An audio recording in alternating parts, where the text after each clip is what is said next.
All right, well, welcome back to another Rest Eat Move podcast. I've been gone. We've had some transition. We're excited for the new year. As you see, we're in our new On Target Living podcast studio, and this is the last podcast of the year. And so I thought for this episode, we focus on a year-end review, and I think that year-end review can be an opportunity. What did we see? What are the trends? Where are people going in a good way? Where are people going in maybe not so good way? And then what can we expect in 2023? And so it's my father, Chris Johnson, Matt Johnson. We're going to have a year-end review. And the word that I'm going to use for 2022 was influencer. It's not a new word. It's not a new trend. But I continue to see this power of an influencer guiding people on their fitness, wellness, health journey. Some people subconsciously, some people very consciously following people to the extreme. So here's something interesting. I was looking at the demographics of gym members right now, and I know people work out at home and they do their thing, but it kind of gives you a pulse of who's working out. Generation Z is very active. It's not the most active out of all the generations, but that's somebody under 28 years old. You've been in the space a long time. When you were 28, you were really interested in fitness, but how many people in that age when you first got in the business were working out? Well, I think everybody was playing. They weren't working out as much, but they were playing. Softball. Lots of basketball, just more playing. But that's males, right? But women were starting to play more when I was in probably my, late teens, early 20s. But I thought play was like strength training was for the bodybuilders, and weight training. Even back in the day, from golf, none of the golfers were doing strength training, right? And basketball players weren't strength training, and now, I mean, before it was kind of like, okay, these are the guys that want to grow muscles are over there, and then everybody else is just doing conditioning for their sport. Versus now, everybody is looking at more formalized training. So at 28, if you can remember back, or 25 or 20, how many females did you see in the weight room? Well, again, Tab will tell you this, but way back in the day, most of the gyms were all, I would say, 95% male, whether it was at the training studio or the gym or Body Action or all these places we worked out. It was all males. So there was very little cardio. It was all strength training. So one of the trends that I've seen and seen growing over the last is women, especially younger women, starting to spend more time in the weight room. I think one of the things, if you say, okay, why is that? I think there's many reasons. More awareness, more exposure, but it's this influencer, TikTok, Instagram of showing different ways to look and feel good. So that's one big trend that I've seen in my time. I think back when I was in college, I rarely saw, any typical rec center, you have the cardio, you have the stretching, the track, but then the weight rooms through a door, behind the glass, you never saw any girls in there working out. Today, I haven't been to a rec center in a while, but I've been to my gym. I've seen other gyms. It's probably 50-50, if not more women. Well, and people are starting to realize too. I mean, I don't think we recognize that way back when I was kind of in the age group, but the positive mental aspects of moving your body. More and more, obviously the influencers talking about your body's going to look better, obviously if you move better and eat better and everything else. But now when we understand mental health is, to me, that's even more powerful. When you move your body, it's what it does for your mind. And then, so let's go to the next generation. So the largest generation that's working out at a gym are millennials. So my generation, and that makes a lot of sense. It's a big generation. It's the largest in the workforce. And then, your generation, baby boomers, I thought this was interesting. Very active, interested in taking care of their health, finding, different chronic issues that they're trying to manage. But this is the generation that hasn't fully come back after COVID. So more inactivity than they had pre-COVID, and they haven't found maybe their routines, rituals, places that they feel comfortable. Speak about that. What are you seeing in your generation, your friends, people you work with? Why haven't they come back, or what's missing for this Well, generation? I think I think my generation, a lot of them have never been really trained in how to take care of their body, and now if their body gets injured, they either go to rehab or they just say, hey, this is not for me. So I think their bandwidth starts to shrink, versus the reality is, movement can expand that bandwidth.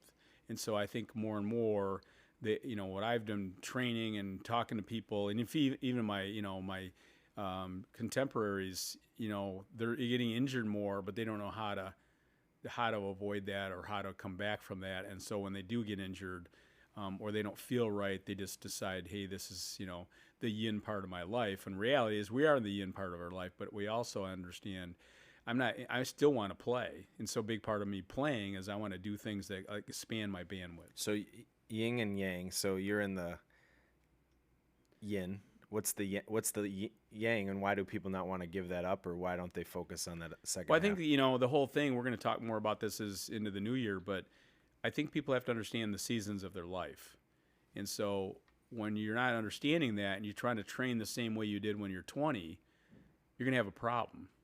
And so, and then if you're going 900 miles an hour and you're 20 or 30 or 40 or whatever, then your adrenals are going to get burned out, and then you're going to have other issues. So we have to understand, how the human body works, but we need rest and we need recovery, but we also need, some type of movement. So I think that's what I'm seeing more in my generation is a lot of them train the same way they did when they're 20 and they can't, and then they just get frustrated and they lose their confidence and all the stuff that goes with that. So in reality, it's okay. I don't jump as high, I don't run as fast, I'm not as strong, but I still can do lots of stuff and I feel good. And that's really what I want more and more people to understand. One of the things I hear you say all the time is you train to play. Mm-hmm. You grew up with a generation that probably played. Oh, for sure. Those are the folks that are probably the most active still.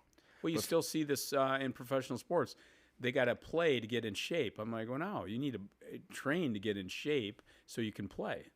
So if somebody, let's just say, grew up, created these habits of just play. They played softball, they did basketball, they golfed, they were active, they ran, they biked. But then they get into this yang phase, or yin phase. And all they ever knew was play. And now they can't play at the level. That's what you're saying, is you're not seeing anyone know how to go backwards, versus this next generation, they kind of know how to train. They don't really know how to play. So expand on that a little bit. Or they don't know how to rest. Well, we'll get into that, but yeah. So again, if like I still can ski pretty good, and so I want to continue to ski good. I want to be able to go down anything pretty much when we're skiing out west. But so part of me training, especially in the wintertime, is I'm focused on working on my balance and my strength and everything else, so I can go ski or play golf or whatever it might be, play paddleball. So those are things that I'm always thinking about. Like, I want to continue to play. And it gets frustrating sometimes when I have a nagging injury like a calf or a hamstring, but I'm going to do stuff about that as much as I can. So I think this is a very interesting point because let's just say you like to play, you like to do some activity. That's usually the pain people feel to change. Sometimes you get an injury skiing, basketball, and you want to continue that, and so you go to rehab. And you just rehab that injury to get back to where you were.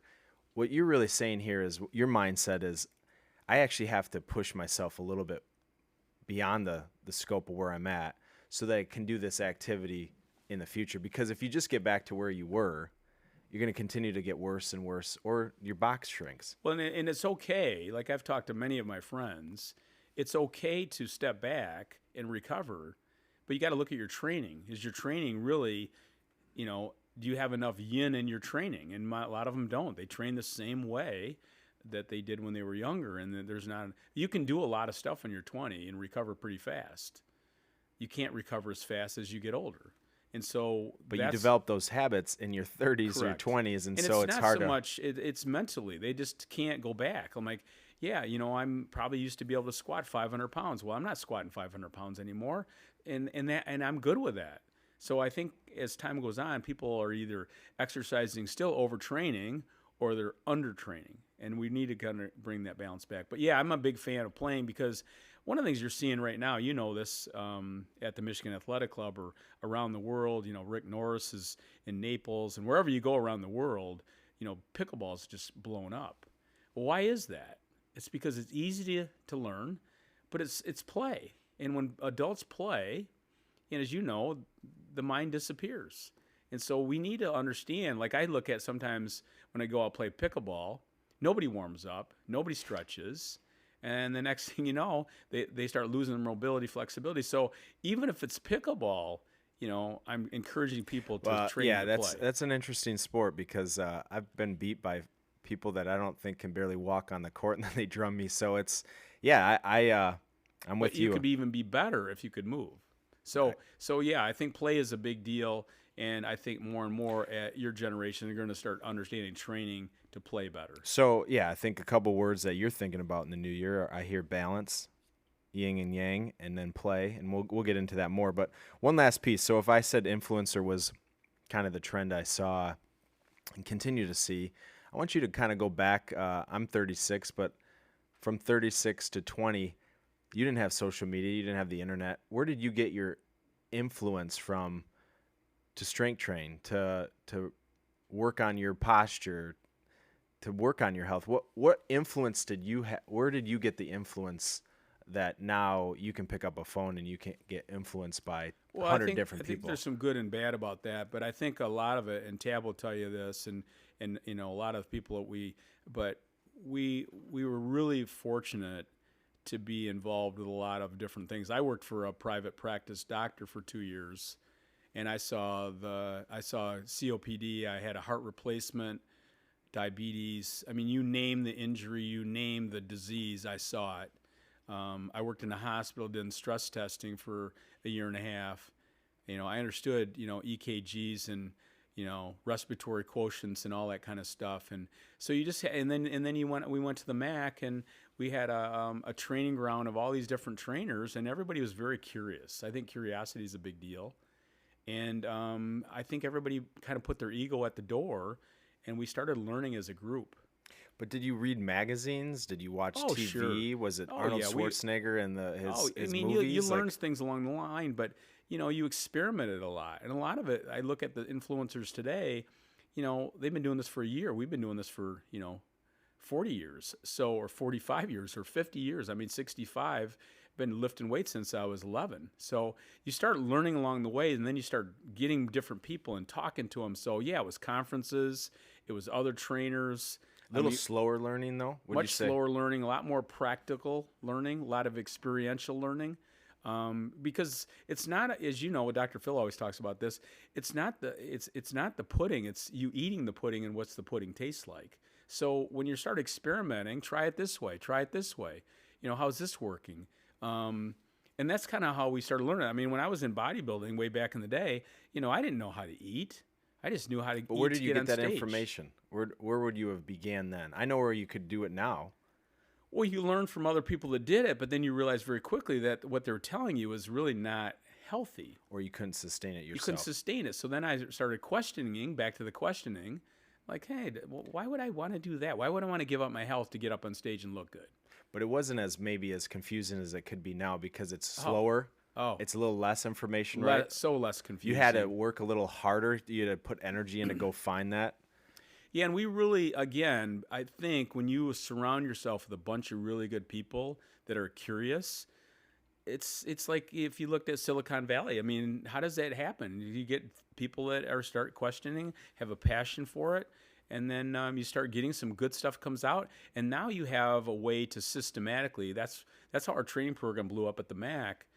Is we started creating a system, and then we refined the system, refined it, and then the next thing you know, we're working on posture and nutrition, and you know. And so you're the first to admit you did dumb things, mistakes. You're not perfect and still do dumb things. You know, Tab thinks you overtrain playing, but well, one of the things is that we used to come in the gym and we used to squat. I remember this. We'd squat like whatever. We'd wrap our knees so tight you couldn't even move. You'd have the weight belt, I mean, we did all that stuff. Did we overtrain? Oh, absolutely. Isn't it funny if you see someone in their 20s now using a weight belt? Like, how does that happen with all the information that we know? But there's different specificity. Why do you want to work out and But if you're using a weight belt, you can lift squat more more weight? weight. And so everybody's all about the weight. So if you get in a strength suit, you're going to lift more weights. But again, you got to get back to Get you in a strength suit. What's the goal? What's the training specificity? All right, so here's a couple things that I see. So we're talking about influencers. I think there's good and bad. I think you said that. I think it's too fast. That's probably one of the bad. And then the good is I think it gets people to try new things that maybe they have never been exposed to, didn't grow up with, don't have the habits on. But I see a lot of focus. Again, I see a lot of women strength training more than I ever have seen, which I think is a good thing. It's some of the women that we coach, that's one of the things we try to get them to do is add strength training into their routine because it's been dominated by cardio for many years. It's the fountain of youth. But I see now this specificity, okay, I'm going to work on a body part. And so the big one right now, if you just flip open Instagram or TikTok, it's about the glutes. How do I make my glutes look better, look fuller, that never was a thing. At some point. Well, it used to be a thing because remember they had the Brazilian, butt lift exercise. Right. So I see that $39.95, 3 easy payments. So I see that as a trend. And so when I watch different people work out, all they do is do, glute exercise, butt exercises. That's fine. You want to strengthen the butt, but you can go too much there. I see no to little cardio. That's kind of the trend that I'm seeing. And I think I know why that is, but what do you think about no to little cardio for people's exercise routine? Well, again, you step back for a second and you say, okay, what does the human body need to thrive and grow and be better? And so you look at capacity, you look at that bandwidth, and so to me, we used to laugh about this when I was in exercise physiology. Dan Benner and they'd always think that we wouldn't be very good cardio. Well, in the gym, we're doing anaerobic training all the time. So you don't need to spend a whole amount of time doing cardio unless you're doing something specifically for cardio. But from a health standpoint, I'm doing the mini trampoline, I'm walking, running, playing calisthenics. I'm doing something to stimulate my heart, my lungs, and get that engaged. And so again, we have to get back to what are you trying to accomplish? But versus am I just walking on the treadmill for 30 minutes thinking I'm trying to lose weight? Those days are gone. People understand that doesn't work. What about the individual that says, I'm not going to do cardio because I'm going to lose mass? You've been part of that thinking, not you specifically necessarily, but a lot of folks that you competed with that were about, I got to get bigger. And again, the trend is to kind of look stronger. What do you think about that? Well, again, it gets back to what do people want, but you really got to get back to, am I healthy? Right. Am I just want to look good, or do I want to look good and feel good and be healthy? And so to me, that's why, I changed my nutrition way back in the day from bodybuilding because I don't want to follow the bodybuilding diet. Which can work to look good. Yeah. I mean, my first contest, I went from 230 pounds to 170. I lost 60 pounds. Was it healthy? No. Was I in great shape on stage? Yes. But then I realized over time, I don't need to bulk up because I'm not doing drugs. I'm not caring about that. I want to be as best shape as I possibly can be, but I want to be in my healthiest. So health comes before maybe appearance. I mean, again, I tell people all the time, you can be healthy and look good. You don't have to. If you look good first, sometimes you're not healthy. Well, sure, you're doing all sorts of stupid stuff to look good, and so people can hack their health all the time. But in reality, is why don't I want to be healthy first and look good? Yeah. Could you do both? And the answer is correct. Yes. And that's probably one of the arguments when people bring up these new trends. Okay, why wouldn't I want to do this? Because again, many things we can do to look good. And in the media, you've seen some of this with some of the influencers that. Liver King got caught with steroids. No one thought, me and you were laughing about that. But appearance is a driver. And it's in this world that's very visual. Appearance is the driver. So you're more attracted.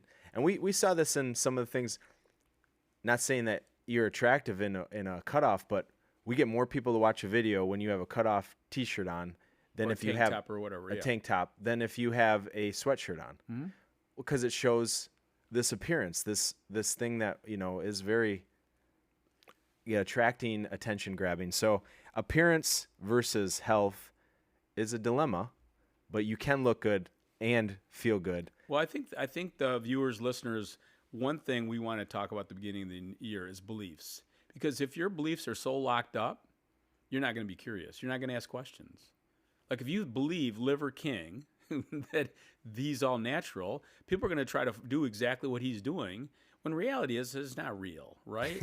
So you got to step back and say, hey, listen, let me just challenge my belief right now. Do I really need to take protein powder? That's a belief everybody has. I got to have more protein, protein, protein. When reality is the belief, that's the powerful belief. But in reality is that good for me? Is it good for my kidneys? And the answer would be no, because again, your GFR, which is your kidney function, starts to fall. And that's what I've seen. And so when I'm on stage talking to people about this, they still will challenge you like, oh no, protein powder is good for you. What? It's like putting sand in a radiator. No, it's not good for you. So again, if people have these strong beliefs, they're not going to ask better questions. All right, here's a couple other things I see. Post pre-workout, and again, it's the with the protein powder kind of thing. We're looking for energy, looking for a spike, looking for, whether it's the caffeine in it or whether it's the adrenal stimulation, whatever is in there. Well, wait a minute. Let's stop there for a second. Uh-oh. What would make you think you have to take some kind of stimulant to start moving your body? Well, you said earlier, because you're going too hard and you don't have enough recovery, so you're tired. I've never felt. I mean, then I would check my sleep. I would check what I'm eating. But why wouldn't I sleep if I could just have this pre-workout? I mean, because your adrenals are going to get smoked, and the next thing you know, you're going to have all sorts of problems sleeping. And sleeping is when you grow and repair. And so now I don't have that, and then I have to take something else. Now I got to take melatonin. I got to take this and that. You can see how it starts to snowball, and this is what we're seeing every day. So part of going into the new year, you got to step back and say, wow, how the heck do I think I can hack my health like that? Why do I need to have an energy drink to get through my day? Why do I need a pre or post workout drink? I mean, it's just, if people ask me all the time, what do you do after you work out? I eat food. It's nothing crazy. What do you do before you work out?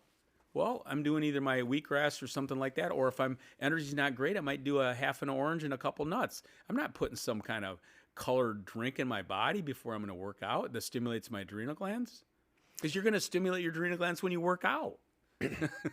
Yeah, So no, I think those are the trends I've seen. and again, that's why I think this influencer is so powerful. So if an influencer is sponsored or believes in something, and I think one of the mistakes is most influencers, not most, but many, have never done the work. They've done the work maybe for themselves. They look a certain way. They think this is the way that everyone should. As you know, people come in different shapes and sizes, backgrounds, beliefs, habits, all these different things. And so you've worked with, you like to say 20,000 people, probably way more than that on a one-on-one basis.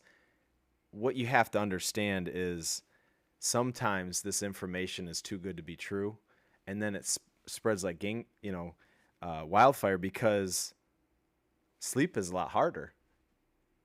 Well, things again, And you have to maybe give things up. You have to adjust your well, one of the things we've talked about for a long time and with On-Target Living is we're trying to teach a lifestyle. And the lifestyle is we're not in a sprint. It's a lifestyle. And it's never about planting the flag at the top of the mountain. It's understanding the journey and all the good stuff's during the journey. So you have to put the work in. And we all understand, like, I want to have a shortcut to that. There really is no shortcut. Now, we teach one step at a time. A lot of people aren't interested in that. I've had clients come in and like, too slow. Too slow. I don't want to put, well, okay, so what are you going to do next in the next 6 months, the next 6 months? And that's why diets don't work. So what people have to understand is, how do you create a lifestyle that you love? That's the big challenging question, because the more you learn how to pivot and do it on your own, now I can tweak it the way I like it. And I think that's what we've learned over the years. That's what people get excited about. But not everybody wants to move that slow. I'm not losing any weight. Well, how's your blood pressure? Well, my blood pressure is better. How's your sleep? My sleep's a lot better, but I'm not losing as much weight as I want to lose weight. I'm like, that will happen. Yeah, and so just to end on the things I see, and there's so many other things, but one of the positives that I see is the more focus on mental health. And you said it, like people exercising to cope with, to be more mentally resilient, to stress their body. I think that's a big positive that I've seen, especially with influencers that are promoting the talk, the conversation. And then this leads into kind of the biggest trend that I see that I just smile and laugh at because we've had the privilege. I've been a member of a health club that had a cold plunge for um, 30 years. I was 6 years old when I first started coming around there when it was built, and cold plunge was unique there. It wasn't everywhere. Not every health club has a cold plunge. Influencers, I can't tell you how many people are encouraging people to go in cold baths. You got Wim Hof, you got Joe Rogan. They even sell these things that you can put out, and you got to break up the ice. And I think there's some positive into it, but I also think it's so wild that something like that we've been exposed to for many years, where people would kind of roll their eyes and say that's too cold. That it's just funny how things come into a trend that have been around for how long have cold baths been around for? Yeah, hot and cold hundreds. therapy has been around forever. And so when you're working, like, every physical therapist, athletic trainer, sports medicine doc always talks about RICE, rest, ice, compression, elevation. It's been around forever. So we know hot and cold therapy is incredible. And that's how the body works. So if you're trying to decrease inflammation, you're going to cold. But if you just jump in the cold all the time, a lot of people, I don't want to do that. But if you teach people how to do hot and cold therapy, it's an easy way to do that. It's an easy way in the shower. You don't jump into a cold shower. I mean, you can. If you go into these ice baths, you pay $5,000 to sit in an ice bath. I mean, it's miserable for most people. But if you slowly get in a shower and slowly get into cool water and warm water and back and forth, now you start having a tool that you can use. And that's why the cold plunge at the MAC is incredible. I used to go to some of these other clubs way back in the day, and they would have a cold plunge, and we used to laugh because it was a cool plunge. It wasn't very cold. It wasn't cold at all. It was miserable. Yeah, the cold plunge that we go into is about 48 to 49. Some of the trends right now are getting closer to 35, which again, I think once it gets under 50, it doesn't matter. And it's cold. It's like cryotherapy. What's the temperature? Negative whatever. You got to wear the gloves. I think here's the takeaway. But it's a good thing. Could be a good thing. It's a good thing, and I think one of the takeaways, and you said this earlier, is the speed of influence is way too fast. That's the bad thing. The good thing is you can really be curious, ask really good questions, try different things, but we can't just believe it just because we saw it from an influential person, like a Liver King, like even Joe Rogan, good, bad. We've always known that liver is a good thing to consume. There's a lot of good benefits nutritionally from liver, but who in the heck likes liver, right? So if you did it once in a while, we used to have it way back in the day. My mom hated liver, my dad hated liver, but my grandfather loved liver. So we would have liver once in a while, and everybody hated it. Now, was it healthy for you? Sure, but my grandfather liked it because he liked the taste of it. But we got to get out of that mindset that, I'm going to do liver pills, and I'm going to do this pill and whatever. We have to really start sticking to something and kind of making it better. And we call it perfecting the ordinary. I think people just jump. When reality is they're not trying it themselves. They're not playing around with it. And like you said, it's the slowness of it that people don't like. They want to just keep trying new things all the time, and they never stuck with pretty much anything. So one of the things that I think is the big theme. So as we talk about influencer, the year-end review, all these things that we're seeing, more people are interested in how they look, which means that they're more interested in being active, which they're now more interested in nutritional health and asking better questions, pushing the envelope. But I think you said it. We got to focus on being healthy first. You can look your best too, and making sure that you're just not trying to have an appearance that looks good, but you're mentally not as healthy as you can be. Physically, you're probably calorie restricting, and you see this, and you've competed in 10 shows, bodybuilding shows. You only look like that for a day or so. You look pretty good outside of that, but it's a small window. And to get that, you have to really probably not be your healthiest for that small window. Yeah, I try to be as healthy as I possibly be, but as you get down, you're in a depletion stage. You're in a catabolic stage. You're You can't be anabolic and catabolic at the same time. You're not thriving. No, so you're always in a catabolic stage at the very end. I try to be a little less catabolic. I didn't cut carbs out. I didn't do any of that. I didn't really dehydrate myself. I didn't do distilled water and all this stuff. But yeah, I mean, so that's the challenge people face is that, it's the flow. It's the catabolic, anabolic, back and forth. But at the same time, if you do it slower, you have a lot less being catabolic. And so focus on healthy, appearance will come. But the third leg of that stool that I think is missed is function. So me and you both know that I could get really good looking arms, but that are not really that functional. I can't get my arm overhead. I don't have the rotation of my shoulder. Maybe I have some tendonitis in my elbow, but they look good. And they're probably pretty healthy muscles, strong muscles. So let's talk about that third leg of the stool that I know you are so passionate about, especially as you're talking about playing.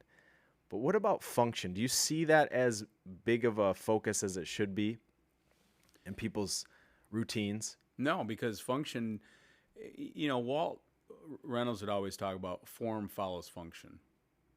So a cheetah looks like a cheetah for a reason, because a cheetah can run fast, right? An elephant looks like an elephant. Its form follows function. So if you can get people to be, if you've looked at the World Cup soccer, yeah, they all look like soccer players. Right. Mm-hmm. They're lean, they're fast, they're agile, they're whatever. So to me, as time goes on, you want to create more symmetry in the body, and a part of that is functional. You look at what's my range of motion. We always talk about, do I have good range of motion on my ankle? Walt, back in the day when I first got together, I didn't have very good range of motion on my ankle. My calf was always bothering me. So I started really, really spending time. That's why we put more restorative movements in the book, because we wanted to talk more about function, restorative movements, and things like that. So more than ever before, when I'm 30, I don't really care about that. But how do we get people to care about it more? Because what you see, I see your client, some pretty influential people that like the private setting that you train them in. Pretty athletic, always been active, but now they're realizing, I maybe neglected this function piece. Well, a lot of it becomes self-awareness. They're not even aware until you put them in positions. We were talking about this the other day. How easy can you get off the floor when you're 7 years old? For many people, it's hard. How many people get in a certain movement? Like we do a wall extension overhead. Many people aren't even aware that they don't have the mobility in their shoulder girdle or their back to do that, or they can't even stand against the wall with the 5 key checkpoints, which is the ankle, the butt, the shoulder, the ear, and the head. So is it all lined up? So until they see that awareness, then they're like, okay. As soon as I show some of that stuff, we do this as a team. People are like, maybe I need to start working on that. Yeah, and so appearance, health, function all play a role. As we're kind of wrapping up here, you really wanted to end our podcast with talking about this thing called periodization and how important you think it is for anybody to create this lifestyle of health. It's not just fitness. It's not just nutrition. It's not just sleep. You need to have this ebb and flow. You call it a little yin and yang, a little balance here. But talk to everyone about periodization, why you think it's such an important way to create this lifestyle. Well, way back in the day, I mean, if you looked at the Russians and how they train in the European nations, they realized that they had to have times of work and times of rest to really be optimal. And you see that when you look at the NBA, when the season's shortened or the season's lengthened, you start seeing lots of injuries. I think the problem with pro football today, season's too long. And so you're going to see more and more teams injured. Yeah, who actually went through the whole season playing every game. Yeah, and so the challenging is the team that's going to thrive at the end is the people that have less injuries. So you got to figure that out. If you looked at in college basketball, some of these athletes are going too early. There's not enough. I think a lot of the coaches think the harder I go, the better I'm going to be. Where reality is you got to get ready for the end, not the beginning. So you got to really train that way. And a big part of that is understanding rest. In corporate America, when we deal with people, and I work with many, many people, but they don't have enough space in their life. And so they're going 900 miles an hour. They love the passion. They love what they do, but now they're getting sick of it because they don't have enough space. They got 6 meetings in a row. They don't get enough time to sleep. They don't get enough time to exercise or eat right. And so that's what I'm seeing more and more, that going into the new year, I think everybody needs to step back and say, do I like the pace of my life? Do I really like the pace of my life? And the pace of your life right now is different than mine. You have 3 young kids. You and your wife both work full time. You have a thriving careers. Your pace is going to be faster. But I think you guys do a pretty good job of, shutting it down like, hey, I need a break.